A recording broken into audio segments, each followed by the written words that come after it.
Hey Spiro, how's it going? How are you?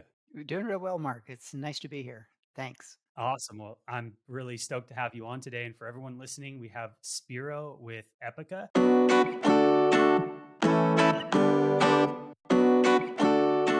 Spiro, do you want to give us a little background on you and your business and how you got started? Sure. Well, again, I'm the owner of Epica. Epica.com is our website. We sell handcrafted Italian leather journals primarily and photo albums. And my background actually has nothing related to artistic endeavors whatsoever. I got my start in business, if you will, working in the automotive industry gosh, 30 over 35 years ago. So I worked in automotive for 30 years, working for major manufacturers primarily like Lexus, even Rolls-Royce, Bentley, and so on. And that certainly has an artistic side of it, but my side was anything but. I was in logistics and data analytics. Um, Spent 15 years on the OEM and dealership side, and then 15 years on the marketing side, working for a vendor whose clients were these major manufacturers in the world. And it was, many people would think it's kind of boring, and I could totally see that because I was just dealing with numbers primarily and processes and how to make improvements in the business, but not related to the aesthetic quality of our products, of the cars, and so on. So this was a real shift for me to go from that. I had retired and was looking for something to do, and um, this part of the story is actually kind of cute. If you want me to go into it, Yeah, let's hear. How did you like? I think a lot of people want to know. Most people start brands, very few actually like find them and acquire them. So let's hear how did you find Epica? so Kathy and I had visited Italy and a few other countries in 2015. I had retired not long before, and really enjoyed it. At that time, I wasn't thinking about getting into a business. We were just enjoying ourselves. Just on vacation. Just on vacation, yeah. It was a long vacation, about a month long, and, really enjoyed Italy and everything about it, and then, we came home, and I started like many people, I hear from people that after a while they get bored, right? And so I told Kathy, I'm gonna look for something to do for myself. I had worked for others for my entire career. I had helped 3 particular, people that I worked for become incredibly wealthy. And I thought, why not? Why can't I try something on my own? I didn't really have a bent for it, being entrepreneurial, or I didn't really even think that I had the courage for it, frankly. But I thought, "Yeah, I'm going to give it a shot." And initially, I was looking for a manufacturing business because that's something I understood from the automotive side. And just as a little side note, no one that I've ever mentioned this little tidbit to has ever known this datum, Yeah. but the highest concentration of electronics manufacturing in America is in the San Fernando Valley, right here in Los Angeles. Yeah, Oh, really? there's more electronics manufacturing here than anywhere in America. And so that's where my focus was. I'm going to look for a small electronics manufacturing company, maybe a little high tech, a little low tech, and see where it goes. And so I subscribe to some services that feed you listings of what's available for sale. Pursued that for about maybe 6 months, made some offers on some businesses. So you went into a service, you found some type of publication or business listing, right? Yeah, And you subscribed to it and you were finding deals. So you were seeing deals that were interesting to you, right? exactly. So I researched maybe a dozen, and out of those, I made two substantial offers. Uh, And in the course of all this happening, I would get these little emails that weren't related to what I was looking for. They would just be, "Hey, we saw this new listing that you might be interested in," but, I really wasn't. And one of them caught my eye. It was own a craftsman business in Italy. And it just kind of piqued my interest. And so I clicked on it and I read the little bio of the company, Epica. And I called up the broker, and he gave me, all the details on it. And I thought, I need to meet the owner. I need to meet the founder. And he says, "That's not possible." I said, "What do you mean it's not possible? The business is for sale." He says, "Well, he's in Dubai on vacation." He's in Dubai. So I told him, well, there is this thing called Zoom. Let's just make it happen. Yeah. Or actually, it wasn't Zoom at the time. It would have been Skype. Skype. Probably GoToMeeting or Skype. Yeah. So they set up a meeting. The broker set it up, and I meet Tari Manello. That was the founder of Epica. Was an Italian gentleman who had lived a good part of his life in America. He had created Epica in 2001, and he was looking to move on to other things and was interested in selling it.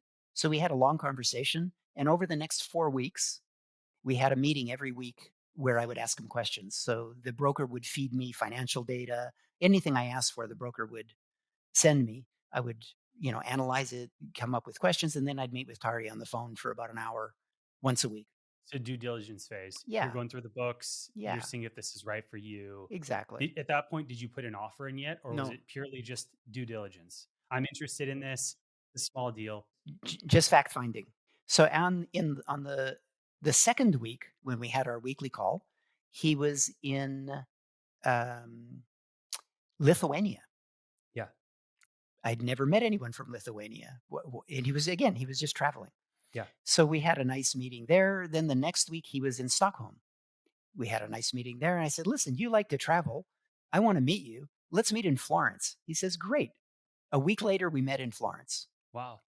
And it was kinda cool, you know how serendipity strikes you and that's it just things just magically align, right? So I met, Tari at the airport in Florence, and we literally spent 5 days together, 24 hours a day.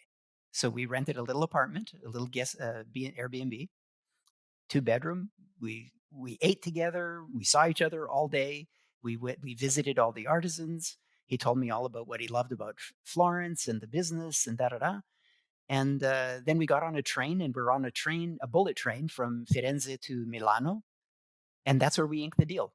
In fact, Wow. we were a little slow doing all the paperwork, and I missed my connecting train. Oh no. But that's kind of how it happened. So you flew out. What a commitment! And when people think about like buying a business, like you were doing due diligence, you found something you liked, right? You you're like, this is something I want to move forward with. You flew out, met the guy, which I think is 100% the right thing to do. Spent a week with him, and then Yeah, inked a deal and moved yeah. forward with it. Where I'm curious, where was the business physically located? Were they using just a 3PL, or was it in Southern California, or is it somewhere else? He had started the business in Italy, Okay, cool. and over time, fulfillment was happening in California for a while, and then he moved it to, I think, Martha's Vineyard for a while, and then to a fulfillment center in Nashville, Tennessee. And so he had nothing to do with fulfillment. He just used a 3PL and he was running the business remote for the That's most right. part, right? Cool. Exactly. Interesting. Yeah. I'm curious, did you acquire any inventory? Everything. I inquired everything, all the assets of the company. And, to your point of flying out there to meet him, if you think about it, it's a several $100,000 investment. And why wouldn't I spend $1,500 to make sure that it's real? Oh, absolutely. Absolutely. And also like get a feel for, can you trust this person? And also the artisans. The main thing was I wanted to meet the artisans. Yeah, totally. Because you're buying the supply chain, right? That's part of it. And you're buying an existing, you got a website, you got some inventory, you got some customers, but you're buying that supply chain really for your business is essential. It's the connections, it's the terms, it's everything. Yeah, it's the critical part. It totally is the critical part, and we had a great connection with. At the time, there were just two artisans that Toddy was working with, so we met them both, had lunch and dinner with them several times. Looked at how they were making things. Not that it mattered, but it was interesting to see how they actually go through the process of handcrafting products, and just got a again because it's a small business. The personal side of it is critically important. It's just the trust level has to be there person to person, not just business to business. And so we inked the deal. The other very serendipitous thing that happened was he had two, we'll call them subcontractors that had done work for him at different times. And I met them both. And we had an instant connection with both of them. And they both came to work for Epica. And so that made the transition so smooth that very literally Um, we transitioned the business from Tennessee to California in 3 days. And on the third day, we were shipping products. On the day that we closed the deal, we were shipping products as my under my account. And and a week later, I went on a 3-week vacation. And the business ran the whole 3 weeks I was gone, no problems. You know, it's funny when I think I told you about that eyewear brand that I bought last like a year and a half ago. It was the same thing. We closed on that business, picked up inventory, moved it to our 3PL fulfillment center, all got everything out the day before I left for Europe for 2 weeks to go visit our Ukraine team and to go to this event. So it was the same thing. It was like it's wild. Same thing next day. You're taking over and you're running everything. So Yeah, it was very cool. that's awesome. So anyway, that's how I got started. And I'm curious too, just, you don't have to share the details of it, but I'm curious. I'm always interested in business deals. Did you guys do an asset transfer or was it full like acquisition? Asset transfer. Yeah. Yeah, it was an asset purchase. For a business of this size, Makes most sense. 2.5 to 3 multiple of free cash of discretionary earnings. And truthfully, I didn't negotiate a price with him. He he was asking X dollars, and I told him I'm going to pay you X dollars, but I want a commitment. I'm going to hold back some of the money, and you're going to commit that you're going to be available because I'm going to have lots of questions as we go forward. And so that's what we did. So it was almost a little bit of the financing terms. Like you held back a little cash. I held back cash. I paid him interest on it That's great. over a 2-year period. And his commitment was that if I had a question, he would be available to answer that question. And it worked out great. That's the best way to do it, especially on these small deals. You get access to him, you're committing it, cash is coming back, he's getting free cash flow in the future, completely commitment. Yeah, that's great. And then also for more or less like no risk on your part, you're taking over all the IP, owning the inventory. There's no issues with something not being paid and having a full transfer of ownership of a legal entity is just can get so sticky. Right. That's where an asset purchase is cleaner.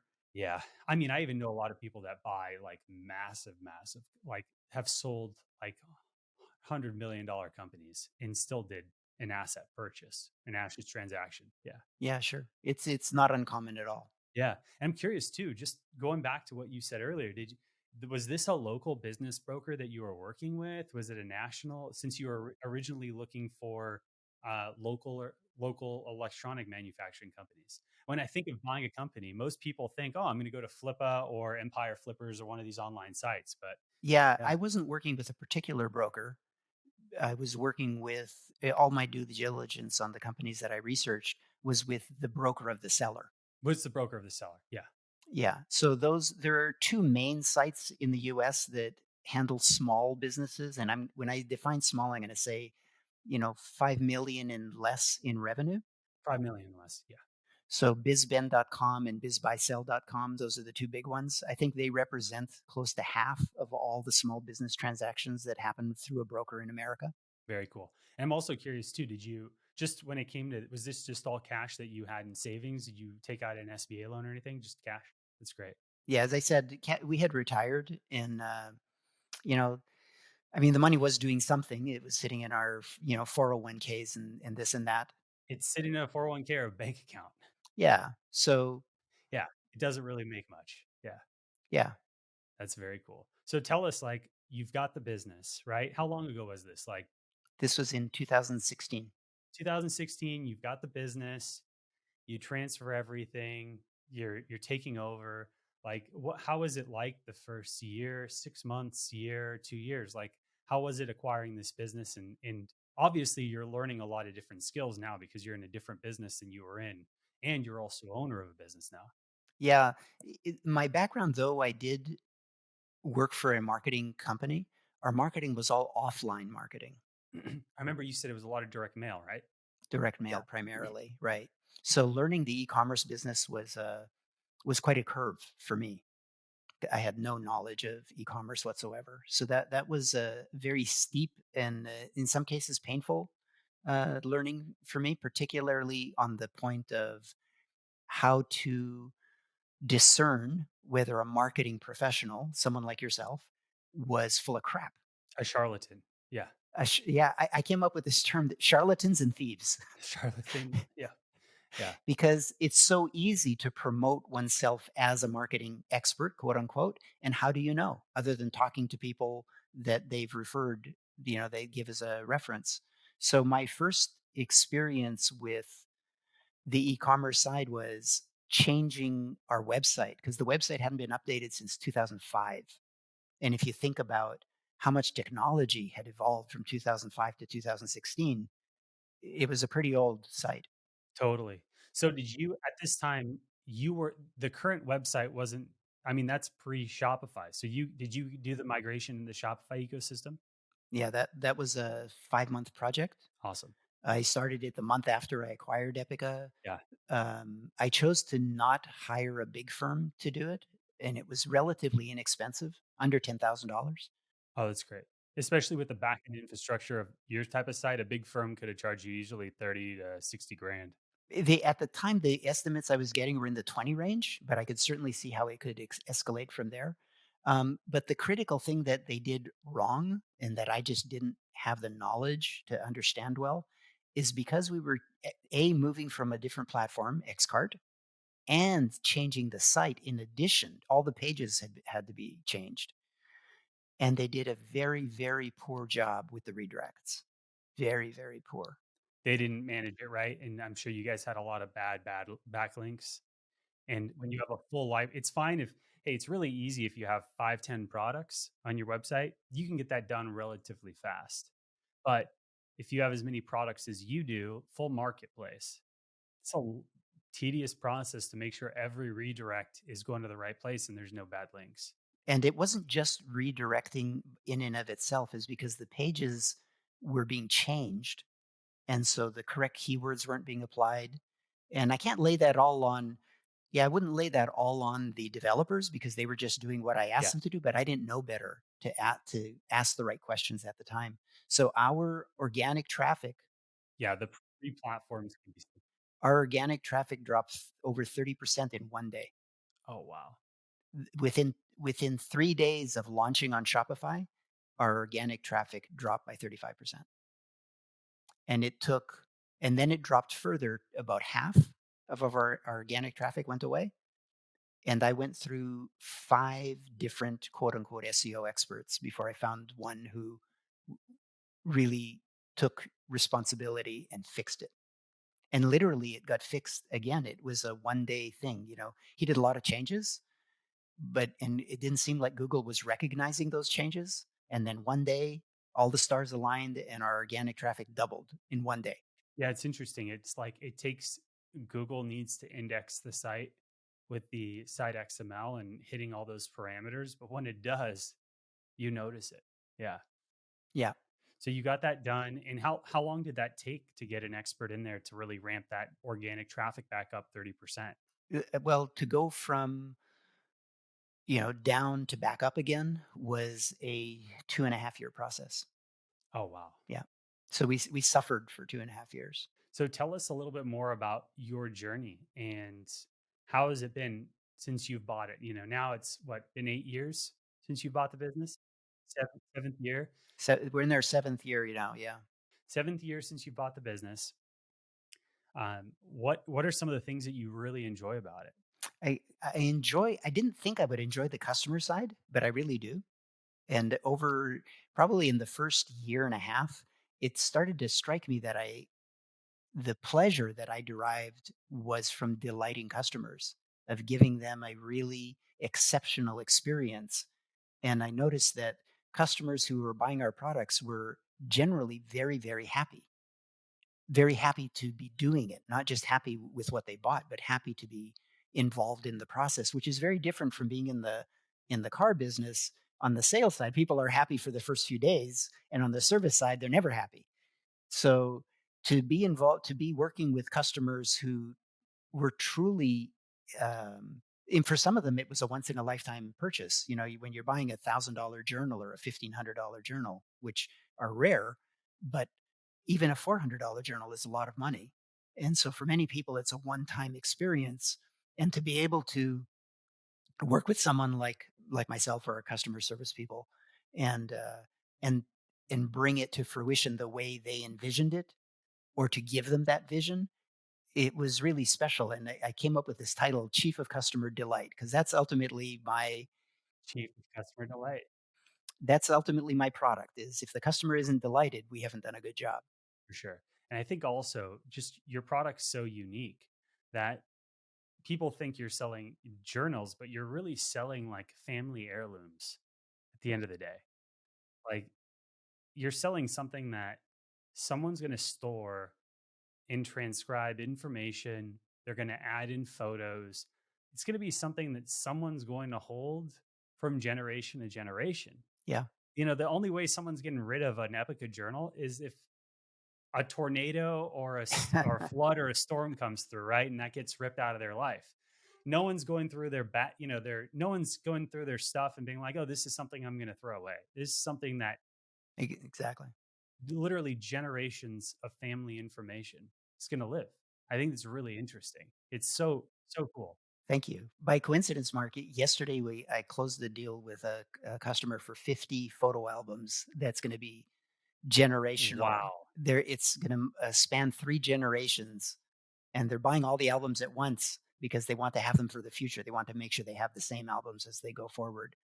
Um, I've never done one that big before, but that literally just happened yesterday. That's just one regular customer. And it was a customer who bought one album a few months ago, Yeah. and they were delighted with it, and they called me up and said, "Can you make more of these?" And I asked, "Yeah, how many more?" She said, 50. Well, that would take one of our artisans a full week to make 50 albums. That's incredible. Yeah. So, tell us about some of the things that have been challenging for you growing the business over the years. The SEO side and the marketing side has been a big challenge. We're currently running at about 60% above the sales volume from when I purchased it, but I really need to get it up, really double what it was in order to be I mean, it's viable, don't get me wrong, but to make it so that it's comfortable and producing for the amount of effort that I'm putting into it. The good side is that I don't have to put in a lot of effort because it just kind of runs, but to get everything firing does take some does take some effort. So the big challenges are working with marketing people, learning things, sitting in on the weekly calls with the brand marketing group has been very helpful as a touchstone. I see something, I hear something, it sounds interesting, and then I come to you and say, "Does this actually make sense?" And then being able to walk through that and air ideas and get your ideas and what worked for other companies that you've dealt with, that's been a big help. Awesome. I appreciate that. Yeah, the other a big challenge, of course, COVID threw everything out of whack. Right, Italy was shut down, completely shut down for almost a year, and then gradually, so supply chain has been a real tough nut. Everywhere that was hit hard in the world, I mean, first thing we think of is like lockdowns, more stringent than anywhere else, was Italy and Europe, and of course, China and Asia. But man, Yeah. We had just launched a vegan line, and it was a really cool product. The manufacturing was being done in Spain. They were making not pleather, because pleather is made from oil-based products, but they were making a leather-like textile from pineapple leaves, the discards of pineapple plants. So, very cool for the environment. Appeals to people who don't want to use actual animal products. So it had a lot of cool facets about it. And we launched the product line in 2000, toward the end of 2019. And at the beginning of 2020, just before COVID hit, there was a typhoon in the Philippines that it wiped out 80% of the pineapple plantations. Then COVID hit. Then there was a huge rainstorm in Spain that destroyed their factory, and we couldn't get product for over a year and a half, I think. oh my god, wow. Yeah, yeah, that was a disaster. But on in Italy, the problems were more about the restrictions that the government had put in on being able to go to work and so on. That was the biggest problem. But today, the biggest problem is energy. our products are made from paper. Yeah, tell us a little bit more about like what are obviously it's December 2022 right now. As long as you've been watching the news, you know what's going on. I mean, Europe's going through a massive energy crisis with the war in Ukraine and everything else going on. Tell us like h- what's going on? Like how's the supply chain going for you guys? So for many parts, it's going fine. But the biggest component of our books, albums, photo albums, or journals is paper. And paper is a high energy intensive manufacturing process. It takes a lot of energy, but more than that, the equipment has to run 24/7 to be profitable for for the paper mills. The mills can't turn down, they got to be running 24/7 to really actually make money, right? Exactly, because they work on thin margins, but also it's an enormous cost to start up a mill and then shut it down and then start it up again. So with the problems that they're having with energy not being consistent, not being readily available, they were having to shut down production lines. And of course, the first thing they shut down was the exotic production lines because that doesn't, it's low volume, right? So they wanted to focus on the things that were their bread and butter, and unfortunately that's my niche, is the exotic papers. So we lost a fair number of product availability and had to scramble to find new vendors, new suppliers from Italy. That's the other important thing, is Italy, Epica is about Italian handcrafted products. Yes, I could buy paper from India. Yes, I could buy paper from China. That's not what I want. I want Italian paper. And you mentioned at the outset the handcrafted aspect of Epica. So we have a line called Amalfi paper that's been handcrafted in Amalfi, Italy, going back to the 12th century, 13th century, from the 1200s. And so here are generational families that have been working in this industry making this handcrafted paper. It's unique. It's only made in Amalfi, and there's only one supplier left who's making it. And the young man who's running the family operation, he's the fifth generation of his family that's running the mill. Super interesting guy. I met him this past summer. We had a great time together, and it's kind of cool to be working with someone who can trace back his family history in this business going back, 400 or 500 years. And that's just amazing. I mean, I think it's incredible. You guys are selling, like, you guys are one of the only people in the world selling the oldest paper in the world, right? Yeah, I've been corrected on that because the oldest paper, of course, came from China, but it's hasn't been a continuous process. These mills in Italy, in Amalfi, have been running literally for 500 years without The same exact mill, the same mill. the same Incredible. mill, yeah, and using largely the same processes. Same processes, just updated a little over time. Yeah, Wow, it's pretty amazing. that's awesome. Um, the other big facet of the business that makes it unique is the artisans themselves. We have an artisan in Firenze, in Florence, who came to Epica in 2004, I think, before I acquired it. And he had spent the previous 12 years working for the National Library of Florence, to the point where the Ministry of Culture of Italy bestowed on him a degree in ancient bookbinding for his skill. And he's been doing all of our Wow, exotic books since 2004. that's amazing.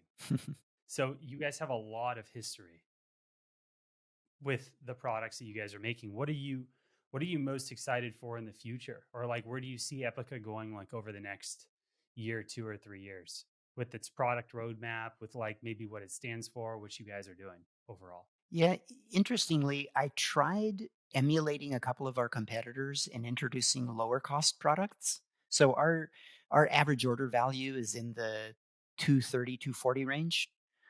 And I tried bringing in some less expensive books that were not handcrafted; they were machine crafted. Some were handcrafted, but under $80, and they don't sell that well. Our customers, for whatever reason, people who come to Epica, they're looking to buy a higher cost, higher value product. So I probably could sell a lot more, do a lot more business if I repositioned Epica to be stronger with the lower cost products, as some of our competitors are just killing it with the 30 and $40 journal. but that's just not what our customers are looking for. So I'm moving more, expanding the line for more exotic journals that are in the say $100 to $250 range. And we've brought on two new artisan groups in the last just this year, really, just in 2022. One is a third generation family out of Rome, and the other one is a second generation family out of Florence. So we're introducing new products that are just different ways of handcrafting journals. And I mean, the jury's still out on what the appeal will be, from the customer side. But I'm really looking to, over the next 3 years, you asked, I would say to increase our sales by another 50% in that period. Ultimately, I don't think the market is that much bigger. I think we definitely have a lock on the higher end side of things. So my largest wholesale customer is actually my biggest competitor. So they buy our brand and they sell it as Epica. If you go on their website, it says one of their categories, one of their collections is the Epica brand, and they sell our brand as their luxury line. Well, let's talk a little bit more about the holiday season this year. We had a bang up. How was the holidays for you? I know you said you guys had a pretty solid holiday, right? Yeah, it was very solid. We did almost a month worth of business in 4 days. Oh, that's epic. And I know just with everything that happened last year in 2021, I mean, you had such supply chain issues with the ports in LA that were just stacked, right? Let's hear a little. You want to talk a little bit about that and just what happened last year? One of our, we typically bring one or two shipments a year by sea container, and the rest come over by FedEx in smaller containers, but by air. So we had our sea container. The goods were prepared on the first week of August, and I received them the first week of December. Wow, It was literally our container was literally floating in the Pacific off the port of Los Angeles, not even anchored, for months. unreal. Yeah, that hurt. So 2021 was not a great year for us. I just didn't have product. 2020 was a record year. That was great. And this year, by following that guideline that you had laid out, for repeated the whole Black Friday, preparing customers for Black Friday, and then communicating on a daily basis, but only communicating to those customers who hadn't engaged yet. It really, really helped. It helped a lot. Totally. Yeah. I mean, I know last year it was so frustrating for you. Just, I remember we worked on that whole game plan too in the program, and you're like, I can't even launch it You're right. because I don't have inventory. Yeah, I can't run a sale, or if sell everything, I won't have anything to sell post Black Friday. that's right. Yeah, so I was so stoked to hear that you guys had a great holiday this year, and going to the next couple of weeks, in brand marketer growth, we're putting together the full Q1 strategy too. That's like overarching, taking together some key dates on what we can be doing, and yeah, making sure that everyone has a killer Q1, because I have a feeling that Q1 this year is going to be quite challenging. Just where the economy's at, and people are going to be tightening up the wallets and the purchases. So I think it's super important as we head into Q1 that we are aware and we are relentless when it comes to making offers and keeping the cash flow moving. I think I mentioned to you in one of our calls that we I actually paused my relationship with our media buying agency Yeah, I remember you said that. for 6 months Yeah, and just let the ads run. We just basically turned off their fee, but the ads kept running. And I just same ads. same ads. I did do a pause from November 15th to December 15th on prospecting. I'm pretty sure that was a suggestion that came up in one of our discussions. That was it. Yeah, I mean, everyone should pause prospecting unless you have just an insane evergreen offer that's still converting. There's no sense in running it during that time because inventory costs are so high. So that was smart. So that's helped to conserve some cash, and it increased. When I calculate ROAS, return on ad spend, I factor in the cost of the agency. So that's really helped to maximize the yield on our limited our limited ad budget. What else do you have in the pipeline for next year? Is there anything else on the horizon? Any other tools? Any other initiatives that you guys have? Right now, we're working on a UX improvement for the website to just make it more user friendly, A nice refresh on the front end. Yeah. a refresh on the front end, and to focus the offer, if you will, to our core competencies. Which what are we really known for is refillable journals. We have more refillable journals than all of our competitors combined. The world's thickest journals. No one else makes journals like this. So those two, personalization, no one offers the amount of personalization that Epica does. So we're putting those front and center on the website, on the homepage, to just make that top of mind for a customer. If you're coming to Epica, these are the things we're known for, and these are the things we do better than anybody else. Those are some of your highest searched and just overall like greatest SEO organic products, right? Yeah. So that's the big one. An agency that I spoke with suggested that we also make improvements to our cart page, which I had never thought of. I didn't think a cart page could have any impact. So that's part of this refresh. It's not just the front end, but also doing a little, making some improvements on the cart page, and and just being more on top of the email marketing and doing more of it. I've been very cautious about over promoting to customers, but if the things I'm learning from our weekly conversations are, if we focus on the customers who are engaged and only market to the other customers occasionally when there's a really great offer, that it seems like that's a nice balance where everybody's happy. We don't get we still fall within Klaviyo's guidelines for opt-outs, and taking over the domain, the sending domain, really helped as well. It's a big win. It's all of these little tweaks, just following best practices, massive impacts on deliverability overall. So I'm glad to hear that's working. And, I say this time and time again, but, I knew even when we started working with each other, I think you were only sending like two, we're sending like a newsletter once a month and then maybe one other campaign, right? And seeing that you're getting more consistent. It was once a month with a follow-up.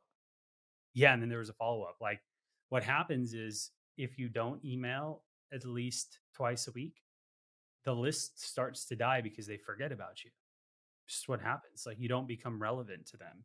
But, it doesn't always have to be about a sale. There can be re-opt-ins. You could say, "Hey, we'd love to hear like these are little great campaigns. Like, hey, we'd love to hear what you think about us. If you send us a message back, you get messages back, people sending you stories about how you've impacted them. And also, one of the best things you can have for overall deliverability is when you send a message, someone sends one back to you. I didn't know that. Yeah. So it's a good one to keep in your back pocket to just get some feedback on. I think a lot of it too is going to be asking for more feedback, more testimonials, some stuff that we're going to be working on this next year in brand marketer growth. It's going to be a lot of profile building, quizzes, customer profile quizzes, post purchase surveys. All of this feedback loop is going to be running and becoming more and more important into the future. Yeah, I'd like to try the video testimonials as well. We haven't ventured that way, but I think that could be. Like we talked about, I know we mentioned video ask. Yeah, I think that would be a big win for you, especially your these high value customers that you're having just, they're opening up Epica into their homes to document their journeys and their families. Like it's almost like someone's family Bible, Sure. right? Whether it's a journal or a or a photo album. Like this is something that's gonna live on for years.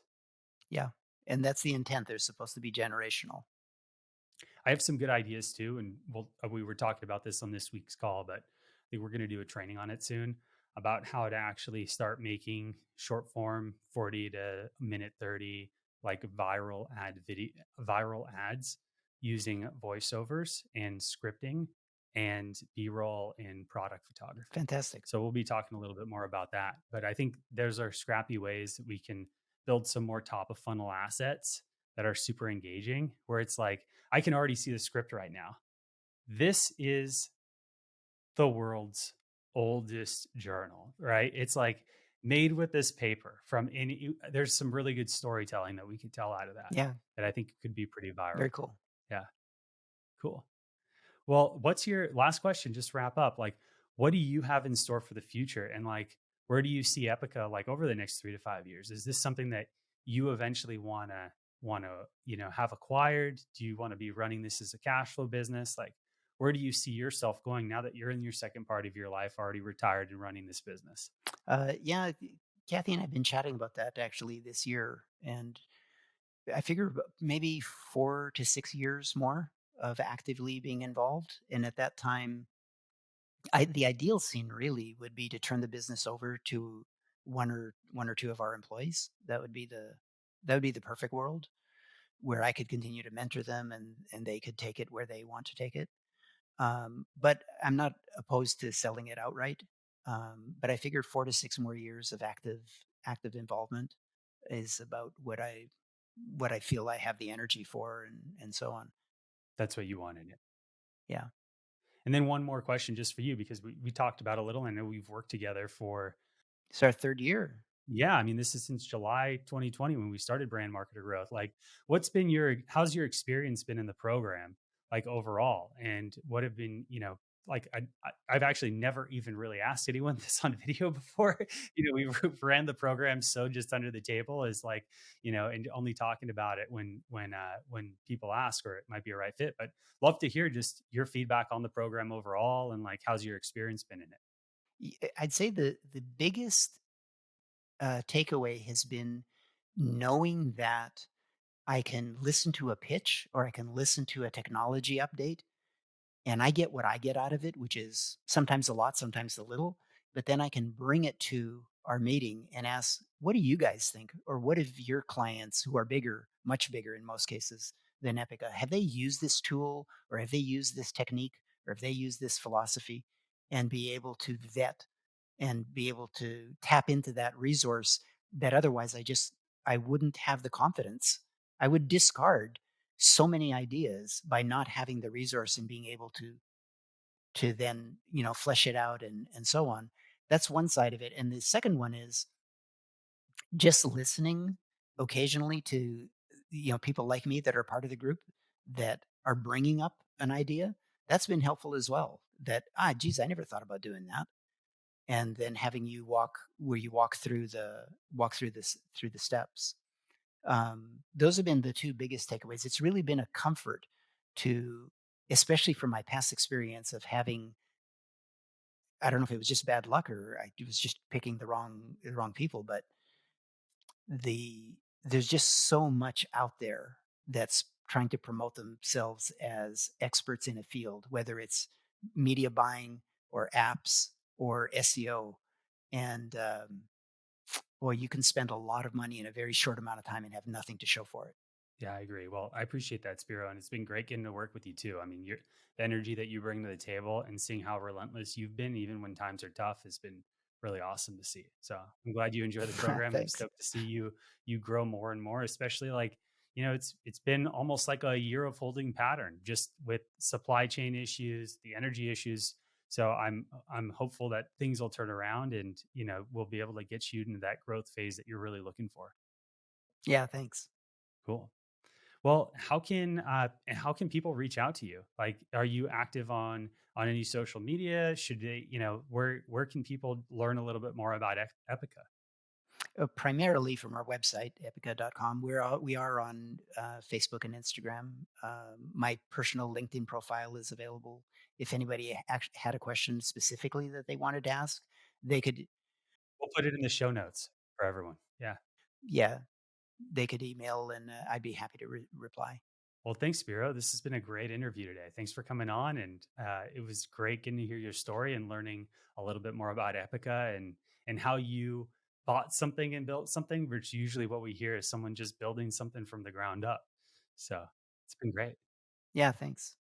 It's been a ride. Yeah. Thanks, Spiro. Appreciate it. Okay. Yeah, bye.